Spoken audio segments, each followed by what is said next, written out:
একটা ছোট গল্প বলি। একটা ছেলে একটা মেয়েকে অনেক ভালোবাসতো। হঠাৎ তাদের মধ্যে ঝগড়া হয়। ছেলেটা অনেক সরি বলে। মেয়েটা রাগ করে থাকে সারা রাত।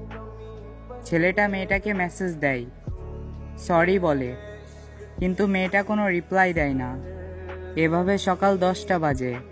মেয়েটা ঘুম থেকে ওঠে, ছেলেটার মেসেজ দেখে। মেয়েটা সাথে সাথে কল দেয় এবং এসএমএস দেয়, বলে আমি ঘুমিয়েছিলাম, সরি। কিন্তু মেয়েটা জানতো না ছেলেটার নিথর দেহ ফ্যানের সাথে ঝুলছে।